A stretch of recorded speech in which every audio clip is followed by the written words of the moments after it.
Good afternoon. Happy New Year. It's a little bit late for that, I guess, but this is the first town hall of 2012, so I thought I'd pass that along. Thank you for being here today, particularly with the threat of rain, but isn't it great to see rain clouds? So I have a few things on the agenda today I want to discuss with you, some notes that I particularly want to talk about what's going on in terms of the employee survey process. So we'll cover a few of those things and then talk about the two major issues on the agenda, which is the release of the updated version of our 3-year strategic plan. You remember we call the Road Ahead. And I think we had those documents available for you, or we'll have them available for you when you leave. And we're in the process now of distributing the document around the institution and out to the different public stakeholders that we have. And then I want to talk about something that's very important, I think, to all of us, and that is an element of our culture that relates to how we treat each other and how we manage our day-to-day affairs to make sure that we're absolutely at our best all the time. Some people call that a just culture, others a culture of trust, but I'll get to that towards the end of the presentation. But let's do the news. I know some of you saw my response to the article in the Chronicle about unsponsored care, so hopefully you were comfortable with that. There seems to be a small group of people who just aren't satisfied with what we're doing. I'm not sure that we're ever going to be able to satisfy them, but we're going to continue to do everything we can on all fronts to help improve access to care. And I wish we had $1 billion instead of a little over $100 million to devote to this, but it's a nationwide problem. We're very much engaged in the fight and will continue to be, to do what we can as we go forward. In terms of CMC, I think most of you know that we're still in contract negotiations. We resolved all of the issues in terms of providing care to the correctional managed care offender population through this fiscal year. What remains to be negotiated is the second year of the biennium, the terms for the second year of the biennium. We're in those discussions now. Our negotiation period formally expires at the end of this month. There's still a lot of discussion going on in Austin and among a lot of different people about this. So we're still in that, and as things develop, we'll certainly keep everybody informed. But right now, we're still very much engaged in the business of providing the best care that we can to that very vulnerable population of offenders. And certainly I want to say to those members of our CMC staff that are listening in today, we greatly appreciate what you do. You do an incredible job under very difficult circumstances, and you've just done amazing things in terms of delivering a very high quality of care in a very efficient manner. So thank you very much. Yes, very well deserved. Every year, a report is produced by an organization called the Blue Ridge Institute for Medical Research. And basically, it's a ranking of NIH funding. And they look at individuals, they look at institutions. And so I wanted to recognize a few people, names that won't be unfamiliar to you in terms of tremendous accomplishment. First is Dr. David Walker, who is the chair of our Department of Pathology, a PI for the Western Regional Center of Excellence for Biodefense. He holds a number of other titles and positions here at UTMB and in organizations that study biodefense and infectious diseases. I think many people consider Dr. Walker the father of modern infectious disease research here at UTMB. And he has received more in total NIH funding in pathology than any other individual in the country. That's pretty incredible, huh?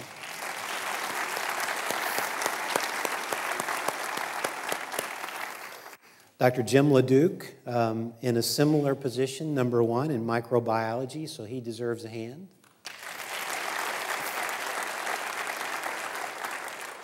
And Dr. Gary Hankins, 12th overall in obstetrics and gynecology, a very broad field, so that's an amazing performance also. We have 7 other of our UTMB faculty members who are in the top 50 in their respective disciplines. Again, that's great for an organization our size. We're very proud of that. And overall, we rank 53rd in NIH grant funding among medical schools, which altogether among all the schools total $11.7 billion. So we're doing well. Our desire is to always move up in the rankings, have more individuals in the top 50, in the top 10, and we have plans to do that.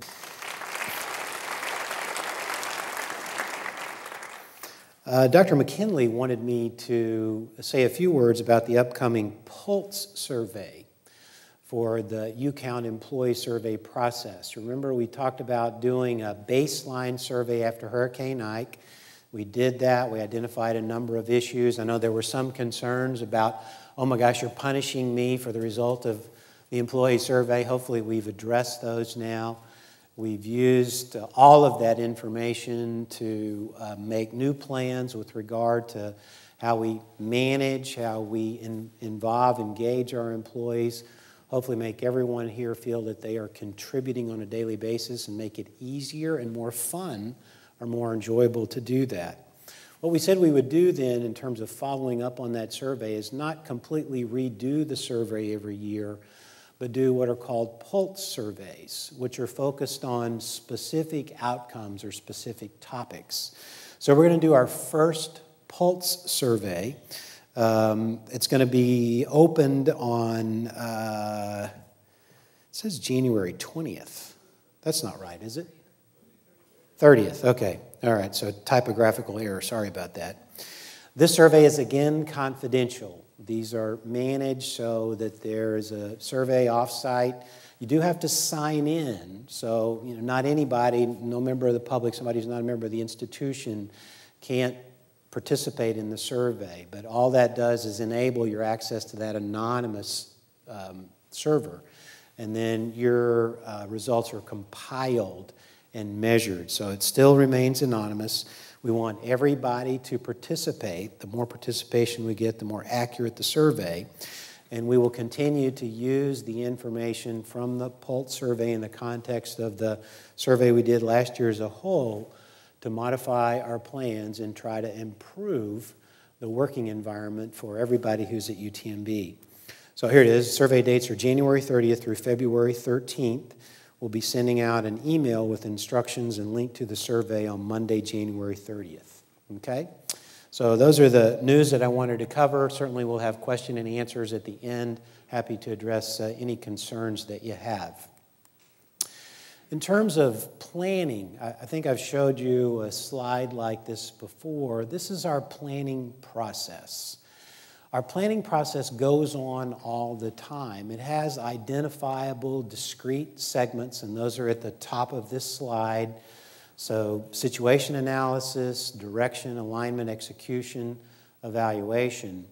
And we have defined times of the year when we tend to focus on one or two of these elements.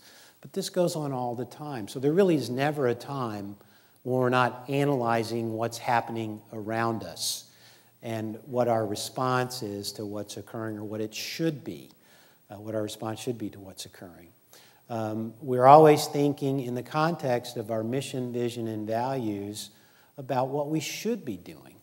We're a public agency of the state of Texas. We have defined roles relative to public expectations in education, research, patient care, and support for those mission areas.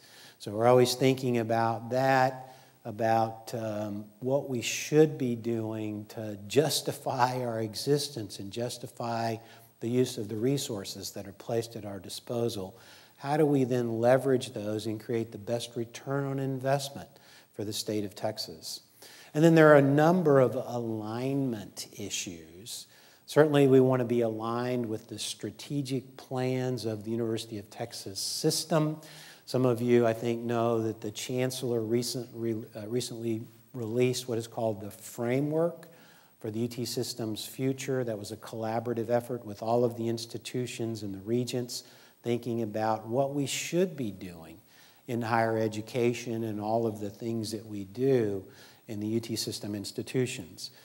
We have accreditation issues always with the agencies that monitor our compliance with standards for the things that we do. Then we have to make sure that we have the right budget resources available or have access to the resources that we need, and then have access to the workforce that we need to be successful. So a lot of things in terms of aligning our efforts with the things that we're expected to do are the available resources. And then we think about, okay, well, who needs to do what? Everybody here has a defined set of responsibilities that help us be successful with all that we do. So it really doesn't matter what you come to work to do here every day. You're ultimately making a difference in helping us accomplish our mission, which is to improve health for the people of Texas and beyond. And so everybody contributes. We just need to, as we make our plans, understand what are the principal responsibilities for each of us and make sure that each of us understand those and how we work together in our different work groups to accomplish our goals. And finally, of course, we have to measure our progress. Are we accomplishing our goals? Are we doing what we need to do? Are those resources being used effectively? If not, why? Do we need to abandon a goal because it's no longer appropriate within the context of what's happening around us? Do we need to adjust it? Do we need to create new goals based on newly identified opportunities and the opportunity to secure the resources that are necessary to pursue the goal? So again, a lot of things go into planning. It's very important that we have plans that cascade up and down through the institution. So our institutional plans need to be aligned with the plans of our work units. They don't have to be perfectly aligned, but they need to be moving us in the same direction. Our institutional plan is driven by our mission area and support area plans. So we have very detailed plans for the health system and for the educational enterprise, for the research enterprise, and for the business and finance and support areas. Those are tied to the institutional plan and, again, tied to all the work area plans. So this is something we do constantly, and it's the way that we ensure that we're making the most of what we have and we're upholding our responsibility to the state of Texas, and they can hold us accountable, or the state can hold us accountable. So what about the environmental scan? What are some of the things that we review? Well, you know, we've talked about a lot of these social and demographic trends. These are always in flux. Think about what's happening in our state with the population, the shifts in demographics. Think about what's happening in our workforce with the overall aging of the population. Think about the differences. We've talked about some of these in managing old folks like me, baby boomers, and millennials. There are some big differences, and to some extent we manage everybody the same, and to some extent we have to manage each individual differently based on the way that they process, receive information, and use that information to do their work. So we need to keep up with these things, the latest thinking about how we best manage what we have. A lot of thoughts about healthcare reform. You know, I was thinking about this. As long as I've been involved in healthcare, from the time I was a medical student or even a pre-med student to now, I think healthcare has been in the process of being reformed and probably always will be. So we just need to think about that, how we make it better, how the system needs to change, what role we have in driving that change towards the appropriate outcomes as we go forward. We're a public agency of the state of Texas, so clearly we need to be attuned to what's happening with government at all levels. We need to be thinking about what's happening with politics.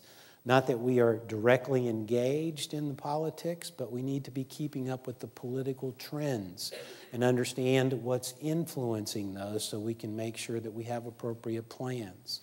All these other things, funding outcomes, technology. Social media is one we've been watching very closely. It's changing the world.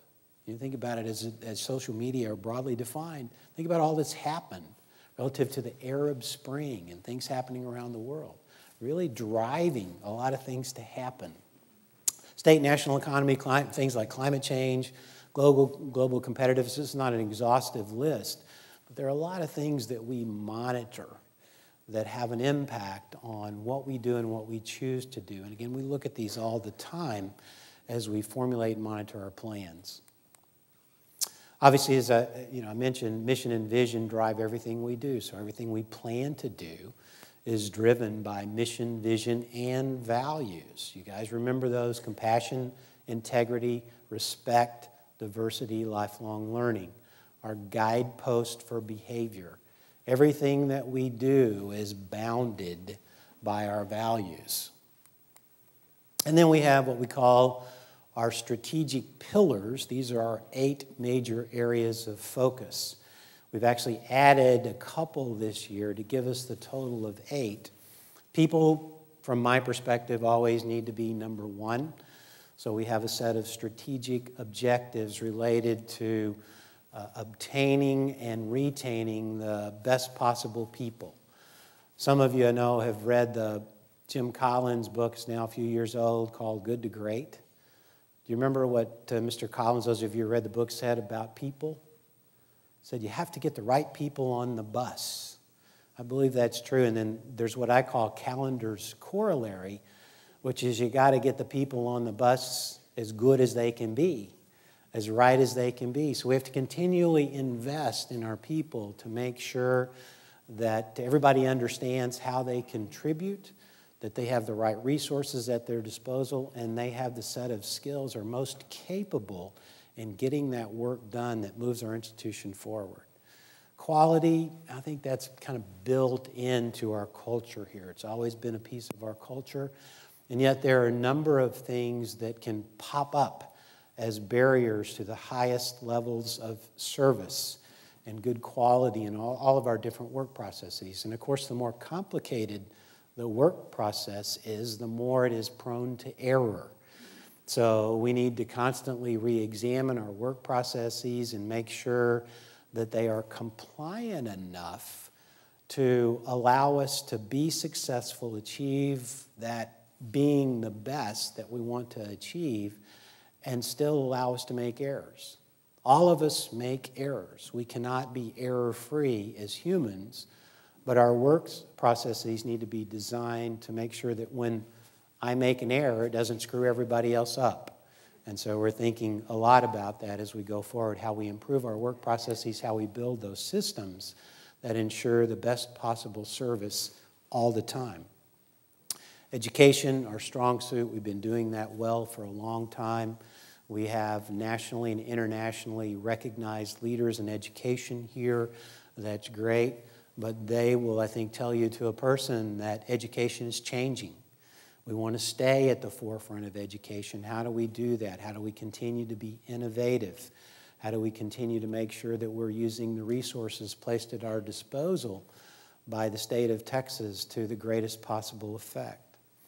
Research, very important. Obviously, it's a differentiating factor relative to what we do. A lot of people provide health care. A lot of people provide health care at the leading edge. But we do that as well as at the same time think about what's coming next. We're involved in creating what's next, what becomes the leading edge. Special role for us, and we need to make sure that we plan to do that well.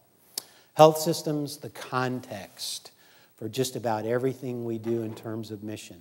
Certainly we deliver great care, but the health system also is the great grand classroom for our students and trainees, and the great grand lab for much of the research that we do, certainly that's clinically oriented. So it has to well support our mission work. Strategic management and growth. Well, some people ask me, do we really need to continue to grow? Well, we're not growing everything. What we want to grow are in those areas where we see great opportunity to grow and be successful and generate more success. But strategic management also involves thinking about what we're doing, at times shrinking or eliminating some activities or modifying them so that we're making the most of the opportunities or doing the things that we need to do in the most efficient way. So we think a lot about strategic management. We have a lot of smart people here. We want to make sure that our plans allow us to do that most effectively. Financial success, we've talked about this a lot. We've come a long way on this front. We, unfortunately, are going to, in the future, have to generate more of the financial success on our own. You know, we've talked about that. We've talked about plans to do that, how we do that.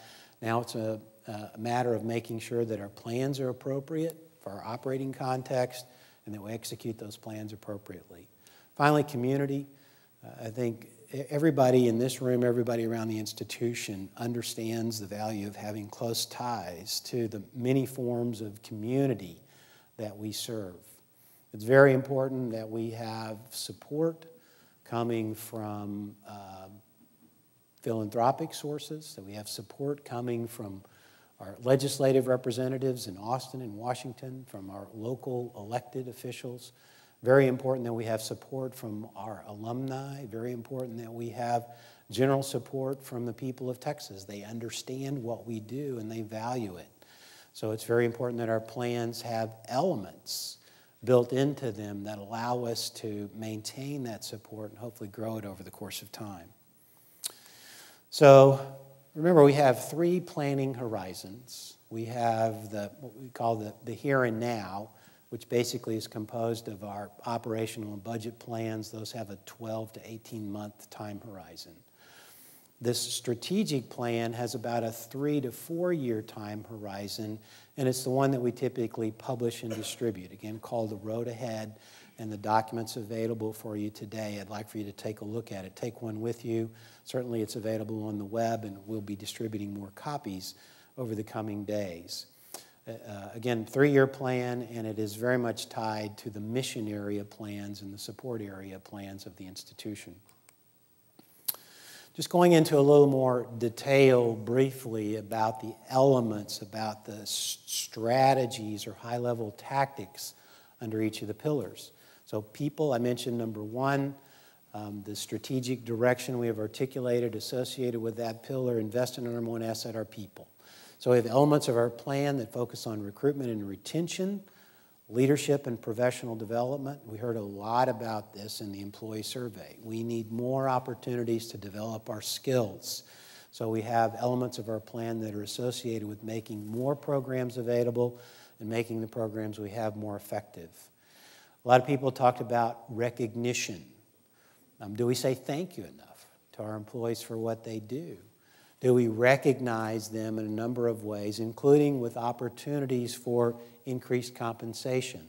UT System actually now has recognized this as an issue. This is part of the Chancellor's framework too. That's a good development. So we need to think more about that, all of the different ways that we say thank you and recognize everybody here for helping us move forward and be successful. Another thing we heard from the employee survey, I need to know as an employee here what you expect of me. I need clearly articulated expectations. I want to know how I'm being measured against those expectations, and I want regular feedback. Now, in some places we do this extraordinarily well. In other places we need to improve. And so we've tried to identify in our plans how we improve across the board in terms of articulating expectations and providing feedback. Also, in general, just better communication. I think this was probably the number 1 issue identified in the employee survey. We put out a lot of information through a lot of different channels, but those efforts often aren't perceived as being communication. So, and certainly not two-way communication. So what we've tried to do in the plan is to think about how we do a better job at the level that seems to count the most with our employees, which is that interface with their fellow employees and with their supervisor. So more to come on that front, but we certainly want to do everything we can to improve two-way communication and have that go up and down through the institution. Quality, we've done a lot of work focused on quality in the health system, but it's become very clear that the focus can't just be in the health system. It really needs to be across the institution. How do we provide, again, consistent levels of high-quality service across the board no matter what we do? So we've tried to build this into our plan, along with some elements that have to do with how we basically relate to each other on a regular basis. Integrity, compassion, and respect, these are some of our values, and that basically is just the way I've chosen to articulate how we're going to set expectations for how we work together as we go forward. Again, focused on creating a set of work processes in a situation where we're more likely to reduce the chance that a single human error is going to cause a total foul up in a work process, whether it be related to delivery of health care or something else that we do. Education, again, we want to deliver the highest quality education programs, a lot of thinking going on among our education leaders, our teachers about innovation, continuous improvement, about what we need in terms of an infrastructure now to better support education, the changes that are occurring in terms of meeting the needs of our students. What do we need in terms of possibly increasing enrollments in the future, producing more health professionals to serve the growing population of Texas. A lot of efforts on continuing, further developing our Synergy program, focused on increasing our interprofessional practice opportunities. More and more, as you've read in the lay press, of a focus on external scrutiny of our educational outcomes, so making sure that we can appropriately measure our educational outcomes and describe them as part of the accountability we have to the taxpayers of the state of Texas. And then finally, this year we've added a piece that has to do with public education. You know, we do educate our patients, for example, but we'd like to do a better job. We think a number of the ills that exist in healthcare delivery today have to do with the fact that we haven't educated our patients as well as we should.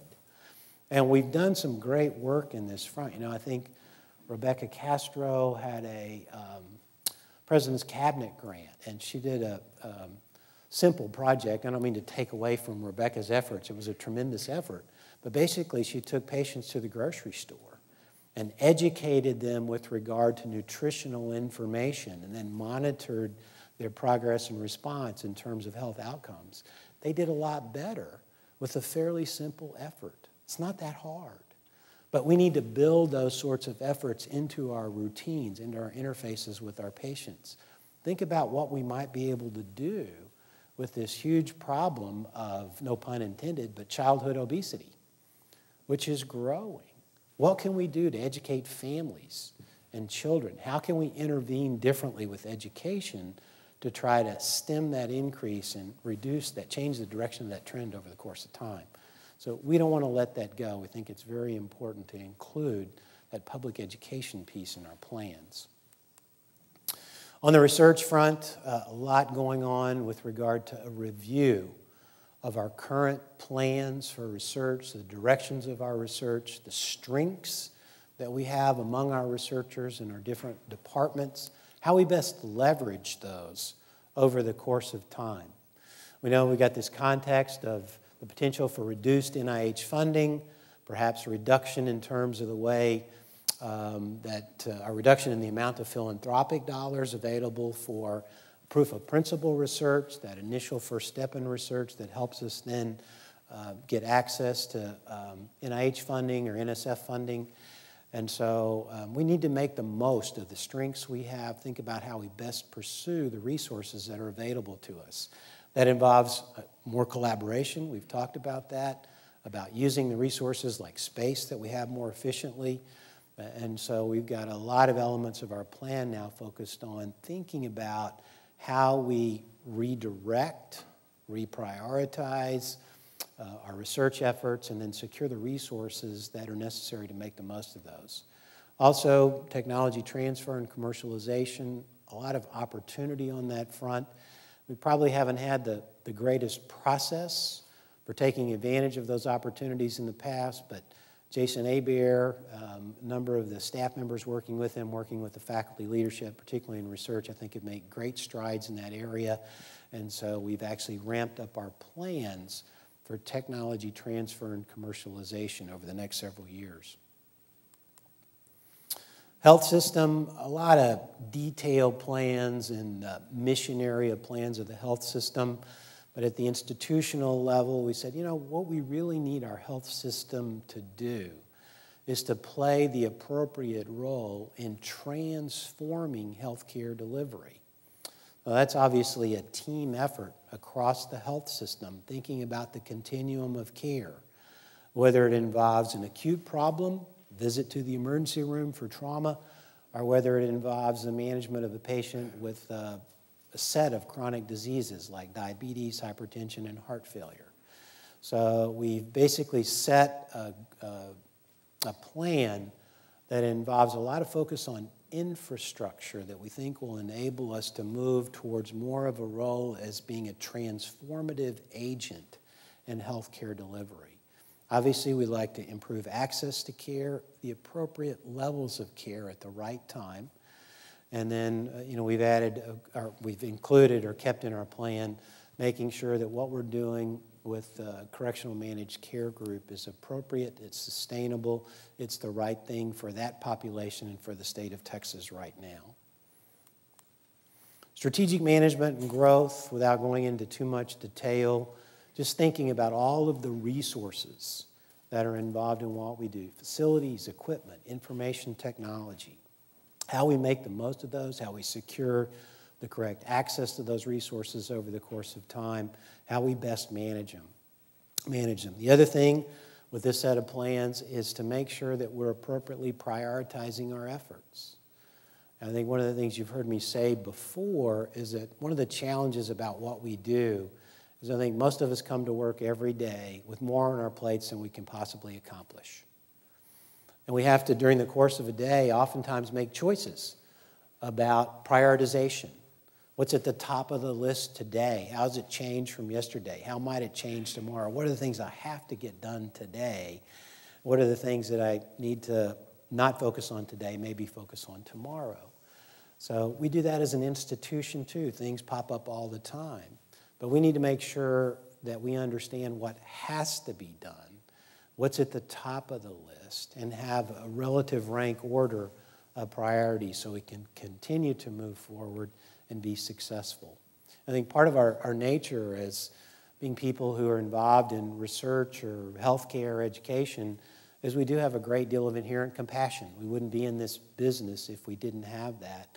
We always want to do more than we can do and try to figure out how to do that. So it's very important that we have a consistent set of priorities as we pursue our mission goals. Financial success, we've talked a lot about this. How do we continue to improve our financial strength? We know there are additional storms out there in the future, whether they be those that are generated out in the Gulf as a climatological condition, or whether they be related to some economic factor, political factor, whatever. We need to have enough in reserve so that we can weather those storms, get through them, and make sure that we're on a steady path to success. So a lot of our planning has to do with how we achieve the correct level of financial strength as we move forward. We want to try to improve our budget processes. You've heard us talk about that. Mr. Elger's talked about that. He'll talk about that more in his upcoming Monday in March report. But trying to improve the process so it's more effective, less tedious for everybody is a part of our plan. And also a better capital planning process. How do we make sure that we have the funding available to do the things that need to be done to maintain our facilities, our information technology, existing equipment, and replace those critical resources over the course of time? Community, the last of the pillars, just a lot about collaboration, philanthropy. We'll be kicking off our campaign soon, which will help us do some of the critical things that are necessary to support these goals. So engaging alumni, supporters around the state, legislators, and helping us accomplish our goals, whether it be through political process, providing funding support, helping us explain what UTMB does to people the people of Texas in general. A lot of elements in our plan about how we work to maintain a current level of community support and grow that over the course of time. So those are the basic elements of the plan. Again, happy to answer individual questions about those. Please take a look at the plan. We spent quite a bit of time comparing our strategic plan to the Chancellor's framework. You can take a look at the framework on the web out there at utsystem.edu/chancellor if you'd like to take a look at that in more detail.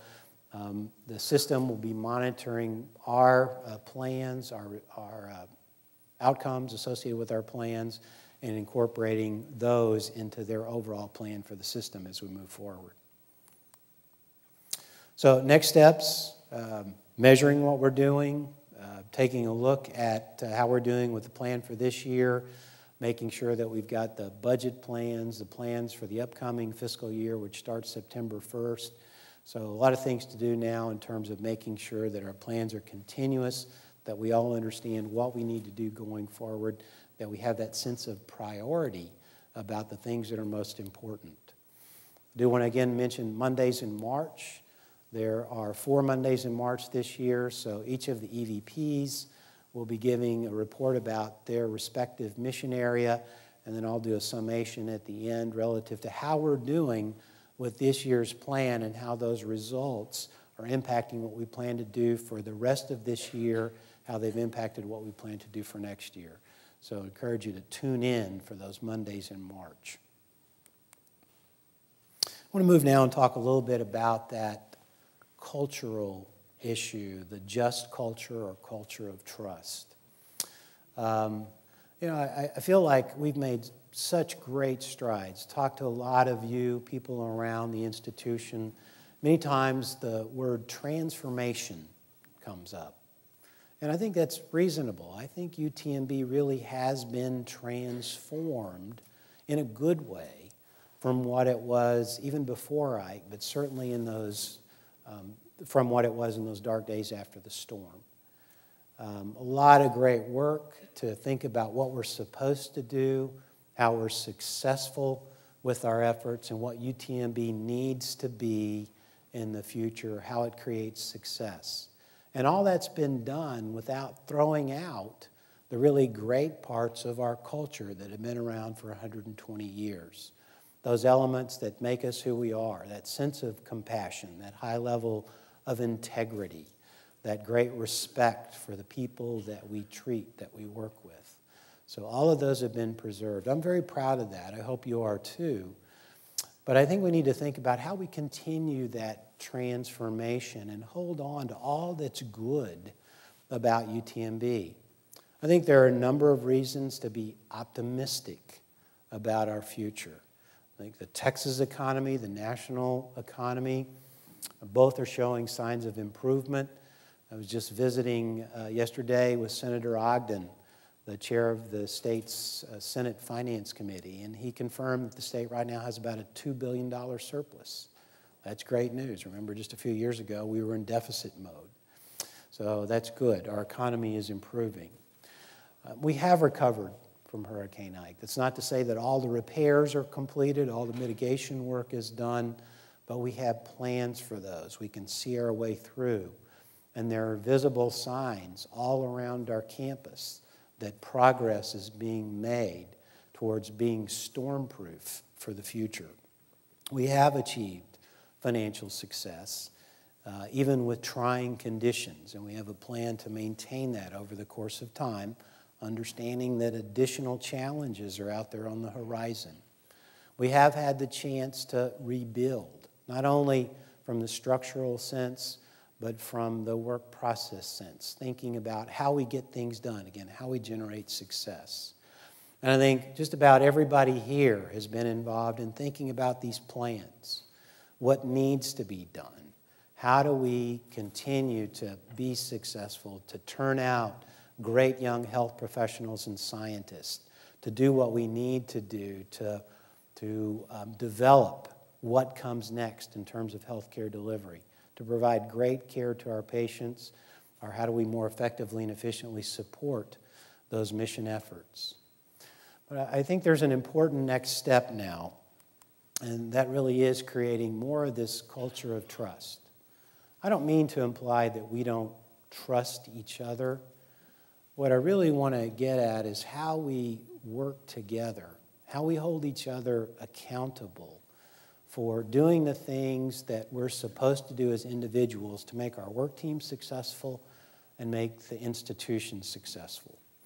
So it's really about how we collaborate. A lot of work's been done on this front at other places, some here, initially focused on patient safety. And then as the benefits were recognized, efforts have been created to move outside or beyond the realm of patient safety into a broader area of work. And I think it's time to do that here. We've done some great work with regard to patient safety here. We have more planned.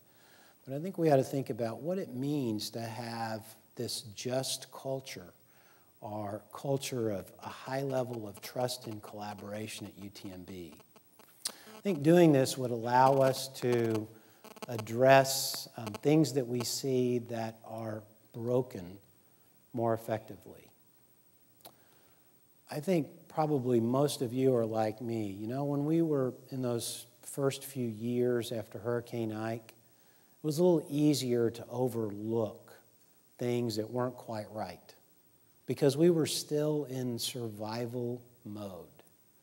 It was a matter of getting through, sometimes the minute, maybe the hour, maybe the day, maybe the week.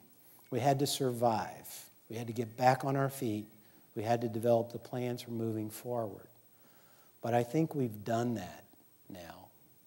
And it's time to start paying attention to all of the things that need to be corrected to ensure that very high level of service. And I can give you an example. Walking around not too long ago, I saw a fire door that was propped open and tied open. It was broken, but it remained that way for several days. We can't overlook stuff like that. There have been instances where clinicians have grabbed unlabeled substances and considered delivering those to patients. That's an unsafe practice, and we all know that. And yet there are times when we dysfunction as humans. We can either not be thinking about those things, thinking about other challenges. Something will pop up that stands as a barrier to good judgment. We can make a mistake, and something horrible can happen. There are many instances that are out there in the literature that concern healthcare or research, even support for those, that talk about the Swiss cheese phenomenon, where a lot of errors just lined up and something really bad happened. In some cases, patients have died. We can't allow that to happen here. We can't overlook those sorts of things anymore. We have to take the personal responsibility and trust each other that we will uphold that responsibility to make a note of those things that aren't right. Even if that means when Dr. Kimbrough, and I know he knows all this, so he's going to let me pick on him just for a minute. So if I'm his scrub tech in the operating room, and I'm brand new, newly minted, I'm in there, my hands are shaking, and I'm passing him instruments, and suddenly I think that he's about to do something wrong, I need to speak up. Wait, Dr. Kimbrough. Unless he's really involved in something that's going to make a difference that second in terms of the outcome of that surgery, I need to stop him and say, wait, Dr. Kimbrough, I'm not sure about this. And what he needs to do, and I know Tom would do this, is to say, thank you. What's your concern? Help me. Don't let me make a mistake. Even if I'm wrong as that scrub tech, I did the right thing. And I need to be recognized for doing the right thing. I know Dr. Kimbrough would do that. We need to be willing, whether it's in healthcare or in anything else we do, any other work process, to pull the cord that stops that train to keep something from happening. And it's not always readily apparent that something really bad's going to happen. You might just have a suspicion. We still need to pull the cord anyway. That's what just culture does. That's what that culture of trust really means. We're willing, at least momentarily, to say safety and service are job one. Stop the train just for a minute. Let's check. Even if I'm wrong, I did the right thing, and people are going to appreciate that I did it. So I want us to focus on that. That also means that we need to treat each other with respect. You know, I still hear on occasion about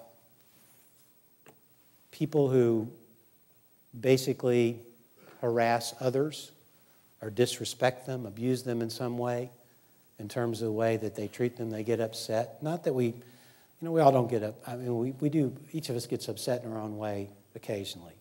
All of us short circuit on occasion. But a regular pattern of abusive behavior cannot be tolerated. Some of you may have noticed that there are several faculty members and a few administrators now that are no longer at the institution. It's because I've taken that approach. And I want to be clear about that a just culture, a culture of trust, has definitive behavioral norms.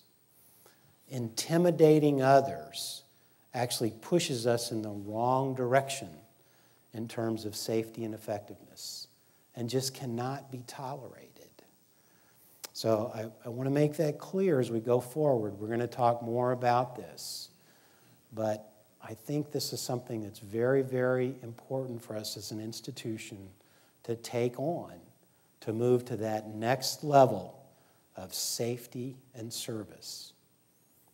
I know, thank you.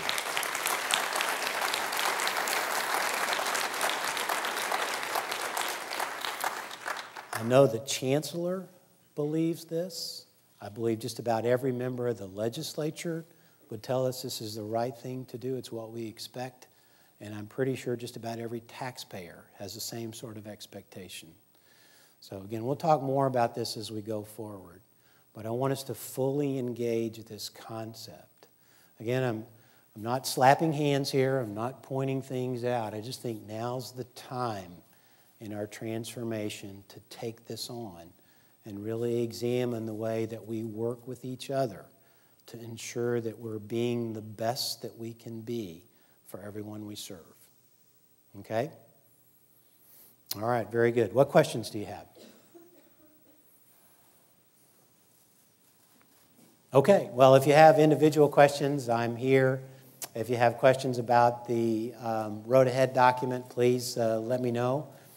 Certainly, Ms. Sollenberger, Mr. Elger, Dr. Cooper, Dr. Pro, all the deans can address questions as well as I can. So please let them know, let us know, and we'll get those addressed. Thank you again very much for being here today, and thank you for what you do.